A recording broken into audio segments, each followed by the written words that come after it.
What's up, everyone? I am Ryan Wolt, and welcome to Week 3 of the Roast West Coast podcast. This show is all about coffee, the innovators behind coffee in North County, San Diego, and learning a little bit more about this drink that for many of us has been a little daily reminder of what normal was like before the coronavirus. I've been sharing the stories of some of the very best coffee roasters in the hyper-local, passionate about coffee community of North County, San Diego. And today is no different. This week, my guest is Matt Delarosa. He is the founder and roaster behind Ironsmith Coffee Roasting. Matt took some time off while doing some renovations in his shop right in the heart of Encinitas to hop onto a video chat with me to discuss the Ironsmith origin story, how they've adapted during the coronavirus pandemic by remodeling the shop or revamping their website ironsmithcoffee.com and adding subscription options in time for the holidays. And now, it's time for another good cup of coffee and the show. Welcome. Thanks for joining me for a cup of coffee on the Roast West Coast podcast. Yeah, for sure. Thank you for having me. Yeah, you bet, man. You founded Ironsmith Coffee in 2015, and I'm wondering what motivated you to start a roastery and a cafe then, and how has your role kind of as the founder and roaster changed over the years? Good question. It opened in 2015. It was probably a few years of development by the time, that happened. So I would say around 2013, 2012, 2013 was around the time I was starting to think about opening up a coffee shop. And a lot of that had to deal with just the fact that I was in my mid-20s. I was just over what I was doing at that point, and I was looking to do something different, right? That was like the catalyst. And then from there, coffee was not my first go-to. It was, hey, what can I do different in life? And that was the question. And it took some time before it led me to coffee. And I think coffee was a beacon for me just because I enjoyed coffee as much as the next person. I made it at home. I never worked in the industry. I was never a barista or a roaster, but I did like coffee, and I would find myself going to different coffee shops when I traveled for the job that I had at that time. I traveled a lot, and I always found myself going to different coffee roasters specifically because I wanted to sit down and enjoy a cup of coffee. And I knew at that point, that going to a coffee roaster, to some degree, I would get better coffee. That's all I knew. That's not 100% accurate. You don't go to just any coffee roaster and that coffee is going to be amazing. But I had a conclusion all right, fresher coffee should taste better. So that led to a rabbit hole, and eventually found my way back to San Diego. And I realized at that time, there wasn't as many coffee shops, at least coffee roasters, at least from my perspective. And I figured, oh man, this is something, it was right in front of my eyes. I found myself going to coffee shops to try to create business ideas. I would go to coffee shops to do that. And I think I just looked around. I was like, wow, maybe coffee is what I want to do. And I think I just started investing more time and money on coffee equipment, started roasting coffee at home, and eventually got to that point where I was like, I need to make a return on all this money I've been spending on this coffee equipment at home. So one thing led to another, and it just, it was a rabbit hole from there. I'm sure you and many listeners probably have been in that position where you just start to snowball. And I just felt like going for it. So that's how I got into coffee. Yeah, it's interesting that you're talking about the just getting more into it on a personal level and investing money and time. And I think about that a lot with a lot of things that I've done. It's because at some point I realized I had committed so much money, I better justify doing it to my wife or to whoever, I needed to justify it to. And the common mistake of which added fuel to my journey, but the common mistake of telling everyone that you're going to do something. Oh, sure. I'm like, all right, I'm going to start my own business. I'm going to do, eventually, if anybody, a certain amount of pride, I'm like, all right, now I got to follow through. I've told too many people. Oh, kind of like telling people you're going to start a coffee podcast. Yeah, I get that. Yeah. Now you got to follow through because everyone's waiting, or you don't want to be called out for not doing it. I got to hope people like you want to talk to me. You had mentioned travel. I know a few years ago, I think you got a chance to travel to Ethiopia to visit some coffee farms. I did, yeah. To see the source of the beans. Kind of what was that like, and how does that change once you've seen the farm in person? How does that change how you source your beans or how you treat them, back here in the States? Yeah, that was a huge that was always a goal from the beginning, starting a business, and especially a coffee roaster, because part of our main supply, our main ingredient, is I'm sorry, we got a customer peeking in. They forget we're closed. Anyways, part of the goal was to travel and meet farmers from the get go, because I wanted that experience and I wanted that storytelling. And I wanted to be able to, I imagine if you owned a t-shirt company and, being able to travel to Colombia and find your organic cotton and things like that, that was like what I wanted. A little romantic, but I wanted that story and I wanted to be able to meet farmers. So, but starting a business, it's tough to, have line items saying travel to Ethiopia, thousands of dollars. So it took a few years before we felt like that was feasible. And once we did, we didn't look back, So traveling to Ethiopia, it was great because to me, it's one of my favorite, if not my most favorite coffee region, just because that's where coffee first was cultivated and where it was growing organically. Like that's where coffee originated. And so in Ethiopia, most of the varietals of coffee there, they consider them heirloom. Most people don't know. It's just been wildly grown for so long. It's mutated so many times. And so for a coffee roaster, it's like going to Disneyland when you go to Ethiopia. There's so many, it's grown in people's backyard. It's grown on hills, just everywhere. So it was always a dream to be able to go to Ethiopia and meet the farmers there and travel to these, remote areas and mountainous areas and find coffee. And so that was great because it finally linked that missing piece that I always felt like we didn't have yet. So, and the way I always felt, understanding where coffee comes from and how much labor goes into it is one thing, and being able to appreciate that is one thing. But then going there and seeing how it's done is a whole nother level. So yeah, it definitely helped. It helped increase my appreciation for what I already had for coffee, and then going there was just wow. It just blew me away. Yeah, it's as we're talking, I'm realizing that I actually went to a coffee farm while I was traveling in Ecuador once, and I just totally forgot about it till right now. And looking back, that might have actually been one of the first times that I actually looked at like what the differences in coffee is from different styles of beans and things. And now Ethiopian coffee is also the first one that I could actually taste like different fruit flavors in and different things and identify kind of the nuance of it. And it's similar to growth for drinkers. I think it's similar to your growth in craft beer. Like one day you're drinking Coors Light and the next day, somebody hands you a blonde ale and the next day you're drinking double IPAs and waiting in line to get something fancy. And coffee has got kind of that too.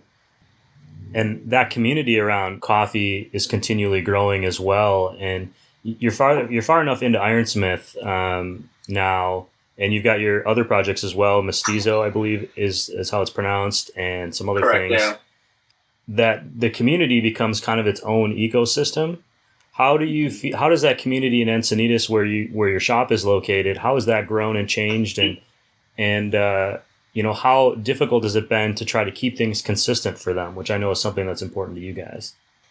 Yeah, it's definitely changed since we began, because when we first started here in Encinitas, Panikin, Lofty, and Coffee, and Zumbar and Cardiff were the coffee shops that were around. And coming in as a newcomer, you always feel like you had to prove quite a few things. And this community definitely knew what a certain quality cup of coffee was like, thanks to other shops like Lofty and Zumbar. And so coming in, you definitely feel that competition. I couldn't tell you like how many times when we first started, people coming into the shop, just customers, just curious what we were up to.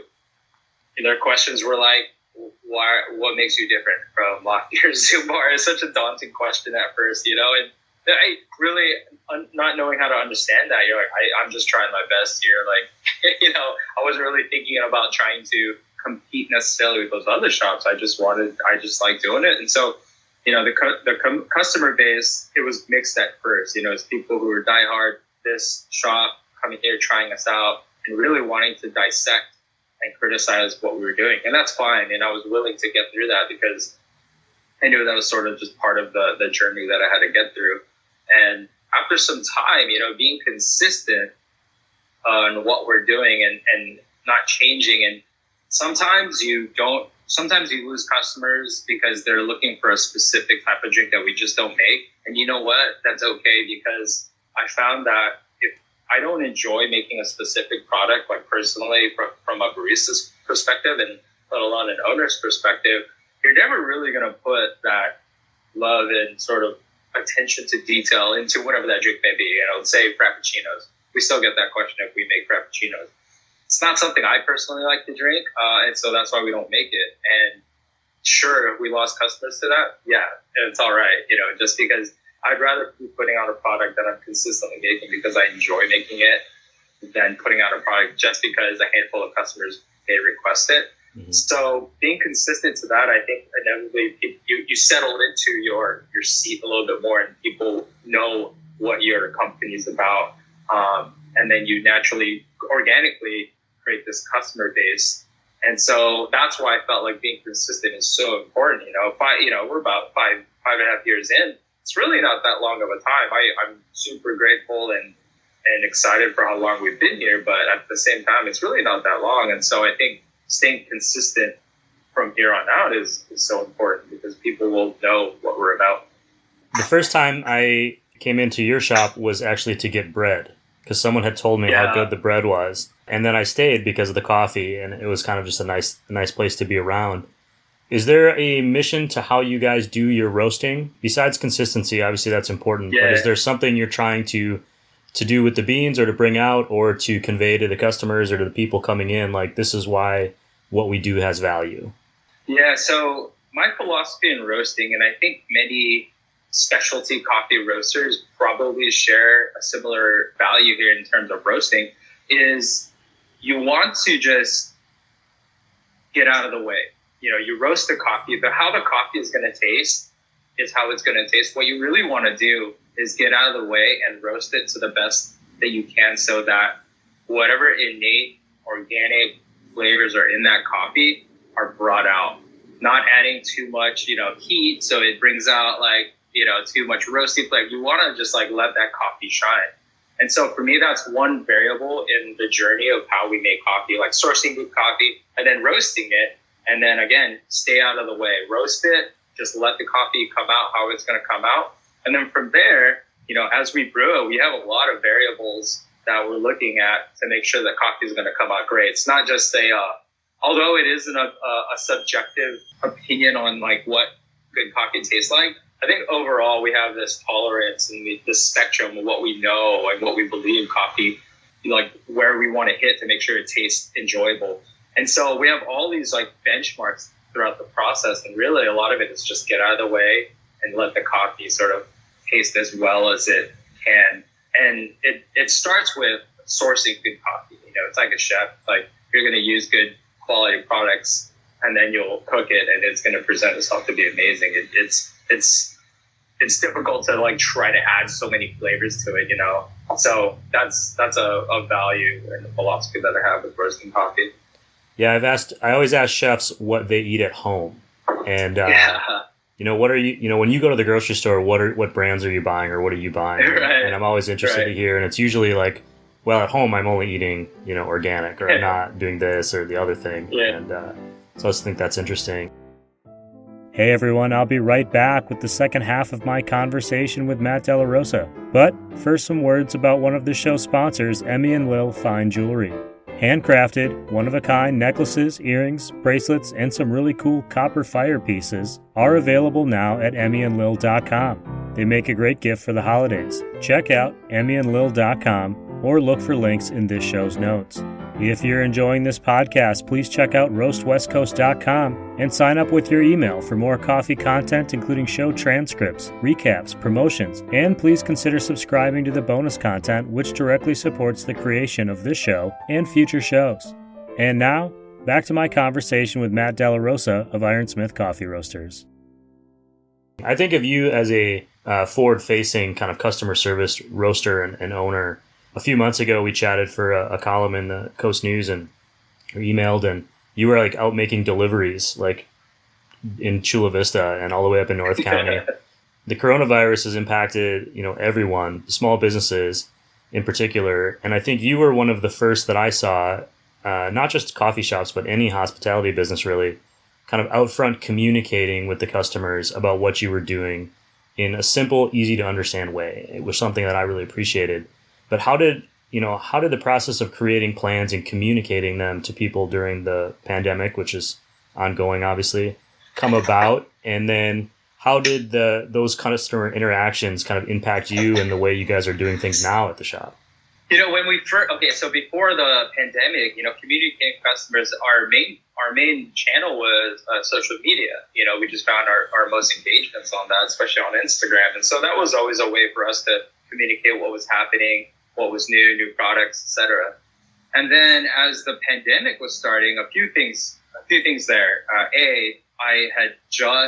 Me and my wife had just had a baby, April 5th, actually. Oh, congratulations. Right. Yeah, thank you. So that was, leading up to that. And so my sort of spidey senses on just attention to awareness and just from a personal perspective was heightened. And so, my business, Ironsmith, is such an extension of myself. And so it happened very organically. And I think, honestly, the catalyst for that was my wife. I forget which brand. She shops at a specific, clothing store. And I think she got an email. I don't remember which company it was. She got an email and sort of listed out like what they were doing. And it's a big company. And so I think they were just sort of attention to detail. They had a lot of people on hands on deck to communicate like a proper PR company. And I saw that, and that really was like a huge sort of push for me. And I saw what they were doing, and it was a big company. And I was like, oh, you know what? We should probably, I think I just saw like what potentially could happen with the pandemic. And at the time it was just starting. I think New York was the one that was just having a lot of trouble. We were here in California just seeing everything go down. And so that really was it. It was me observing what other places were doing and my own personal sort of take on it, just because I was about to start a family. I wasn't just a single guy just worrying about myself anymore.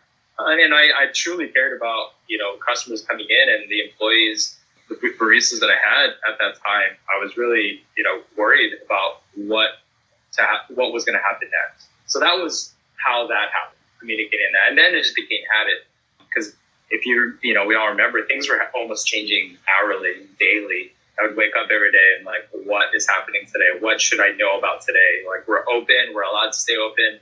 What do I need to worry about? And then being able to communicate that, as quickly as possible was really important. Sure. Was there ever a time where you thought maybe we should just close down for a few days or a week or? Well, yeah, 100%.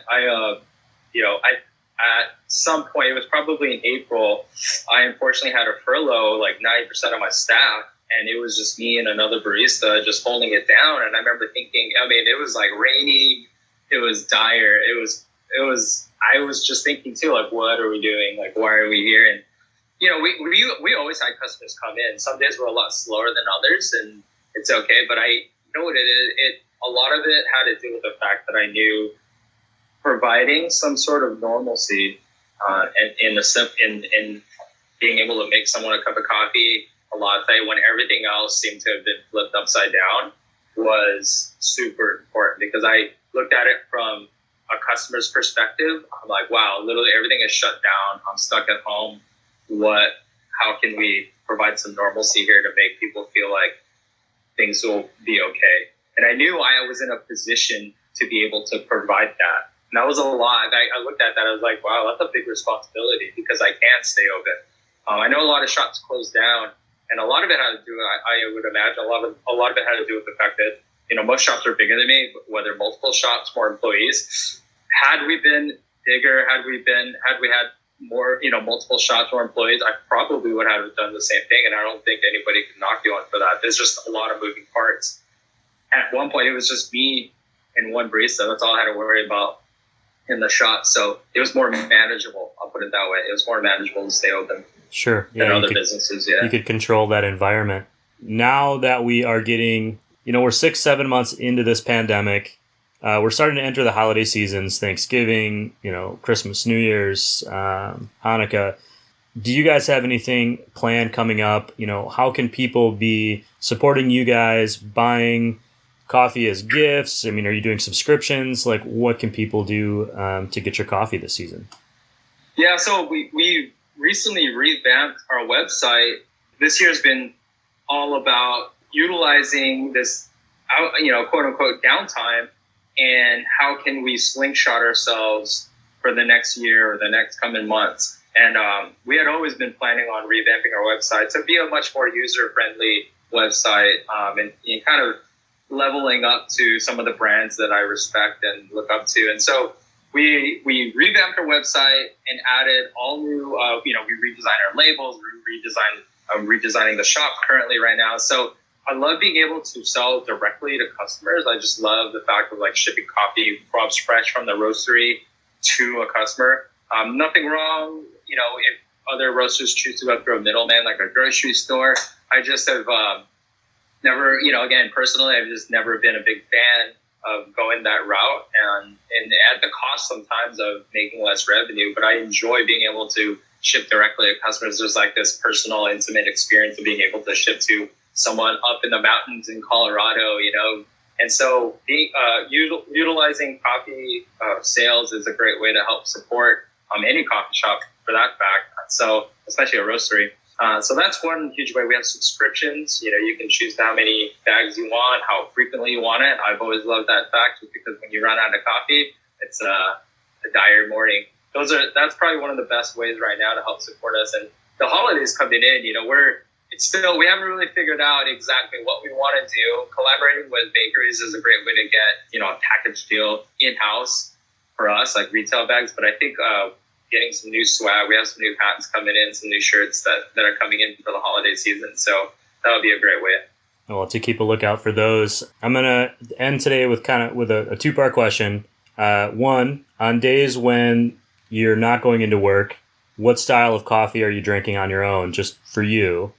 Let's say, and anything else you want us to know about Ironsmith Coffee Roasting Company and what you guys are doing? So how do I make coffee? I actually have a Bona Vita, like 5-cup maker. I brew enough for me and my wife. I'll wake up, 4:30 a.m. even if I'm not coming into work. That's just a habit at this point. First thing I do is actually make it's basically 2 cups of coffee. I don't do pour overs at home. What's interesting about that is when you first start in coffee, you definitely, there's like this romantic sort of process that you have with it, and it still is, but you learn to streamline a few things. And I love automation. I love being able to control automation and get great coffee out of automation, not just because I want to cut corners. So I use a Bona Vita. I think it's the 5-cup thermos maker. So I use that. And I actually buy coffee from different places. I don't always brew my own coffee. And I think that is a way for me to gauge, how well I'm doing and to enjoy other great roasters. I love buying coffee from other places too. So that's how I make coffee at home. Just if anybody wants any tips on it, the Bona Vita is the best. The Bona Vita is the best. And the next question, anything that we need? Oh yeah, we're, like I said, we're revamping the site or revamping the shop right now, and I think it'll be completely. If you haven't been to the shop in a few months or even a few weeks, it's going to look 100% different.